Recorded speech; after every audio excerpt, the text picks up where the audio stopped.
조국혁신당의 조국 대표가요, 오는 31일에 문재인 전 대통령의 전사위의 특혜 채용 의혹과 관련해서 검찰에 출석한다고 합니다.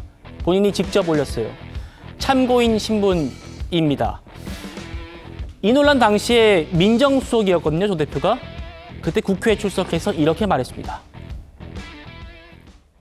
대통령 따님에 대해서 좀 언론에 나온 게 있어서 좀 물어보겠습니다. 이 보도가 난 거에 대해서 알고 계십니까? 알고 있습니다. 언론 보도 후에 알았습니다. 그 어떠한 민사불법도 형사불법도 없기 때문에 저희가 조사할 사안도 아니라고 생각합니다. 자, 일단 조국 민정수석이 어떨 때 있었는지 좀 저희가 캘린더로 좀 보기 쉽게 좀 정리를 해봤습니다. 청와대 비공식 회의에서 이상직 의원이 내정된 정황이 2017년 말이었고 이렇게 쭉 흘러갑니다. 2018년 3월에 이상직 의원이 중진공 이사장 임명돼요. 그리고 이제 2018년 7월에 문재인 전 대통령의 사위가 그 타이스타젯에 취업을 하죠. 이게 모두 조국 민정수석의 재임기랑 겹친다는 겁니다. 자, 김영주 의원님. 네. 방금 들으셨습니다만 조국 민정수석이 민정수석이라는 자리가 어떤 자리입니까?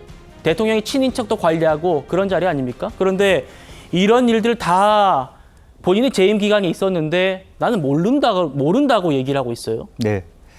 사실은 그 문 대통령 시기에 조국의 민정수석의 역할과 또 전문성을 사실 우리가 솔직히 얘기해서 좀 의심할 수밖에 없습니다.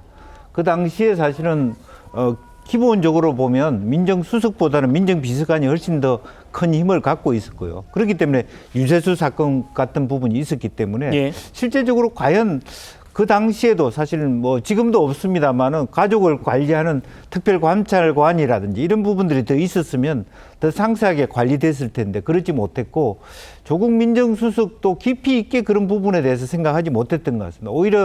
오히려 그 여러 가지 어떤 뭐 수사권을 어떻게 가져올 것인가, 어떻게 박탈할 것인가 그런데 더 많은 신경을 쓰다 보니까 이 사건 자체를 실제로 알고도 모른 척 할 것인지 했든지 네. 실질적인 능력, 권능 자체가 검사 출신이라든지 어떤 수사의 능력이 없었기 때문에 관심이 없었거나 어떤 정보를 받지 못했거나 이제 그런 것 중에 하나가 아니었겠는가 생각이 들고요. 예. 어쨌든 기본적으로는 본인이 통할했던 시기에 있었기 때문에 어떤 잠재적인 연대 책임을 갖고 있어야 되지 않느냐 저는 그런 생각을 갖고 있습니다. 예.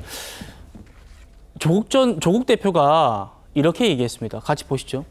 그러니까 이번 의혹 전반에 대해서 나는 뭐 이상직 의원이 내정되고 뭐 문재인 전 대통령의 사위가 특혜 채용되는 그 과정을 알지 못한다라고 하면 일면 이해가 되는 부분도 있겠습니다만 지금 보시는 거요. 문재인 대통령님의 전 사위도 알지 못한대요. 민정수석이지 않습니까? 민정수석. 민정수석이 그러니까 지금은 전 사위입니다만 당시에는 현 사위란 말입니다. 네. 대통령의 사위를 민정수석이 모른다는 게 이해가 되십니까?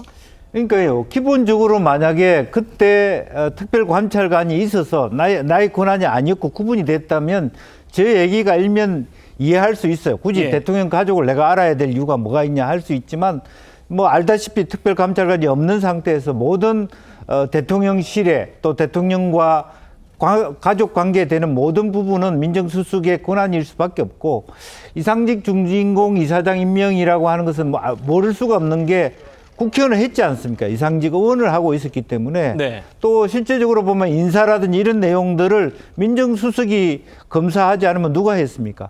임사추천위원회에서 기본적으로 보면 이 사람이 이상직이라는 사람이 어떤 사람이냐에 대한 기본적인 수사나 검사 또 세평에 대한 보고 권한은 민정수석실에 있었습니다. 예. 그렇기 때문에 모른다는 게 말이 될 수가 없었다. 혹은 진짜 몰랐다면 이분은 굉장히 그야말로 바지 민정수석에 불과했다. 그렇게밖에는 결론을 낼 수 없을 것 같습니다. 예. 민정수석이 대통령의 사위를 모른다. 자, 성치훈 부회장님. 얼마 전에 이제 그 임종석 전 실장도 지금 검찰에 조사 받았습니다. 민정수석도 지금 30일 날 조국 대표 조사 받는다고 해요. 문재인 전 대통령 계좌, 김정숙 여사 계좌도 추적됐습니다. 거의 이번 이 사위 특혜 채용 의혹은 수사가 막바지로 가는 것 같은데요. 어떻게 바라보십니까? 글쎄요. 그리고 일단 저는 조국 그 대표의 말부터 말씀을 드리면 개인적 연이 없다, 개인적으로 알지 못한다 이 얘기겠죠. 뭐 당연히 이상직 전 이사장은 뭐 의원까지 했기 때문에 알고 있는데 이게 사실 그러면 이재명 대표가 김문기 처장을 몰랐다는 것과 또 같은 걸로 봐야 됩니까? 그러니까 뭐 개인적으로 그 문재인 대통령의 전 사위 같은 경우는 뭐 저조차도 뭐 이름을 알 정도인데 예. 그 정도의 개인적 뭐 사적 관계가 없다 이런 얘기를 하는 것 같고 본인이 민정수석이 맞습니다. 뭐 우리가 알고 있는 것처럼 인사검증, 대통령 친인척 관리가 업무 중 하나죠. 근데 민정수석이 그걸 직접 다 하진 않지 않습니까? 그렇기 때문에 본인이 뭔가 이거를 이 사람 뭐 예를 들면 전 사위도 뭐 직접 내가 관리했다든가 이런 관계 정도는 아니다라는 말을 했던 것 같고 그리고 뭐 임종석 전 실장이나 계속해서 이야기하는 것은 아마도 그 조현옥 인사수석이 이미 꽤 오랜 기간 수사를 받지 않았습니까? 거기서 아마 관련된 사항들은 다 나왔을 텐데 민정수석에게 물어볼 수 있는 거는 뭐 이런 거거든요. 인사수석실로부터 언제 인사검증에 대한 요청이 왔는가 이런 것들을 굳이 민정수석을 불러서 물어봐야 되는가? 저는 이런 의구심이 있고 과연 조국 수석을 불러서 물어보고 싶은 게 뭘까? 괜히 이런 것들을 좀 모욕주기, 망신주기가 아닐까라는 의구심은 야권에서 계속 갖고 있는 이유가 네. 왜 조국 대표를 굳이 소환해서 물어볼 것이 내용이 있는가? 왜냐하면 지금 드러난 뭔가 의혹이나 이런 걸 풀기 위해서는 조현옥 인사수석 수사로 충분하거든요. 그렇기 때문에 그런 차원에서 뭐 조국 대표나 임종석 실장이나 이런 식의 입장들을 표명하고 있는 걸로 보여진다는 말씀 정도 드립니다. 알겠습니다. 망신주기 아니냐 이런 말들이 민주당에서 지금 나오고 있어요.